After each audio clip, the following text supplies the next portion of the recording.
اللہم صلی علی سیدنا و مولانا محمد وعلی آل سیدنا و مولانا محمد وبارک وسلم علیہ۔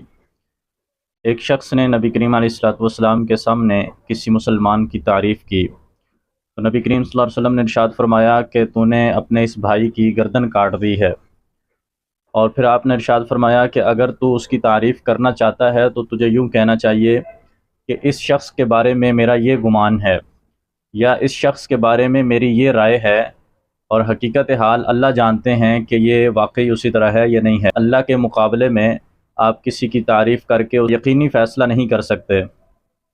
یعنی کہ جو بندہ ہے وہ کیا چیز ہے جس کے بارے میں آپ اس کی تعریف کر رہے ہیں، تو وہ اس تعریف کے لائق ہے یا نہیں ہے۔ آپ صرف یہ کہہ سکتے ہیں کہ میری اس کے بارے میں یہ رائے ہے، یعنی میں اس کو اچھا سمجھتا ہوں، میرے گمان کے مطابق یہ شخص اچھا ہے، یا میرے گمان کے مطابق اس شخص کے اندر یہ خوبیاں ہیں اور یہ تعریف کے لائق ہے۔ حقیقت حال تو ہر شخص کے بارے میں اللہ ہی جانتے ہیں، اور یقینی فیصلہ اللہ رب العزت ہی کر سکتے ہیں کہ وہ بندہ واقعی اچھا ہے، نیک ہے جو آپ اس کے بارے میں کہہ رہے ہیں، یا وہ اس طرح کی اس کے اندر کوئی بھی کوالٹی اور خوبی نہیں ہے جو آپ اس کے بارے میں بیان کر رہے ہیں۔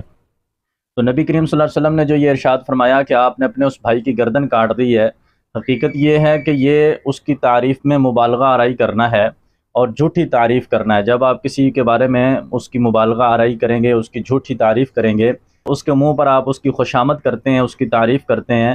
تو یہ اس کے اندر تکبر پیدا کرے گی، اس کے اندر بڑائی اور کبر کو پیدا کرے گی، اور فخر وہ محسوس کرے گا، وہ مبتلا ہو جائے گا خود پسندی میں کہ میں کوئی بہت بڑی چیز بن گیا ہوں جب آپ اس کے سامنے اس کی تعریف کریں گے،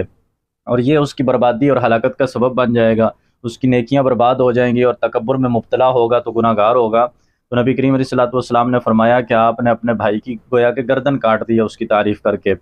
ہاں، تعریف اگر کسی کی کرنی ہو تو اس کو یوں کہنا چاہیے کہ میرا اس کے بارے میں یہ گمان ہے، میری یہ رائے ہے کہ یہ بندہ اچھا ہے اور اس کے اندر یہ خوبیاں ہیں، باقی اللہ کے سپرد کر دینا چاہیے کہ حقیقت حال اللہ ہی جانتے ہیں۔